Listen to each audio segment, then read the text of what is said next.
Himalaya, in all its mystic charms and myriad flora and fauna, is home to rich avian diversity. Birds so colorful that they seem to have taken nature's choicest colors from the best blooms. So agile that they disappear among bushes and branches in a moment. The vibrant life forms in the mountain, alpine and subalpine vegetation of Himalaya is a treat for wildlife enthusiasts, researchers and photographers. This is a story of seeking some of the most magnificent of birds from different habitats in Himalaya and an attempt to draw attention towards a seemingly harmless activity that may have serious ecological impacts. Indian Himalaya is home to around 80% of the bird species found in the subcontinent, around 940 species documented just from the region. They inhabit every possible habitat in this mountain ecosystem, from the elusive cheer pheasant in the high alpine meadows to hill partridges in the snow-laden peaks, from the Himalayan wood owl from the dense forests to a rare migrant like ibisbill in the fast-flowing streams. In the last decade, there has been a tremendous increase in photographers interested in shooting wildlife, especially birds. Important documentation made by birders and bird photographers has now resulted in large databases like eBird, which has helped us understand the distribution of various species and identify, to some extent, the potentially threatened ones. Filming Himalayan birds is a real challenge for a photographer, given the dense vegetation that camouflages them and their obvious agility. Seeking these birds in the wild is thrilling and fun, and mostly photographers enjoy and prefer doing this. However, some have found an easier way. More recently, bird photographers are using structures called hides that provide them a facility to watch and photograph birds in an incognito mode. The idea of a hide is an ancient one, since the Indian Maharajas had been using them to shoot tigers and game animals. Today, some of these thoughtfully designed bird hides can be seen in different wild spaces of India, like Kilbari, Pangot, Binsar, Sattal and Chopta in the western Himalaya, helping photographers and wildlife enthusiasts to observe birds at a close distance. Filming birds from hides may seem very friendly to wildlife in the first instance, but it may be hiding a bitter truth. Most hides provide food baits to the birds.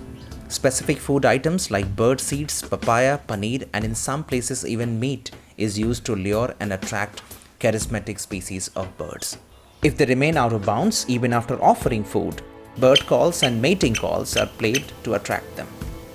One may argue that these hides are providing an easy way of approach to photographers, besides providing birds an easy access to necessary resources. But on the contrary, this can have various levels of impact on birds. Studies have shown that artificial feeding to any form of wildlife not only changes their natural diet and appetite, but also hampers their ability to forage in natural habitats. It can alter behavioral patterns and induce aggression in individuals. These great barbets, aggregated at the hide, are showing an exceptionally heightened level of aggression towards their conspecifics.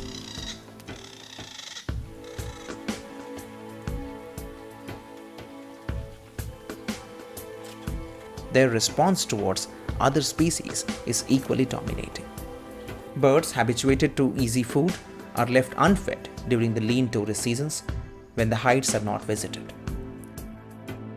During these times, they face intense psychological pressures and wander into urban habitats in search of their newly acquired taste.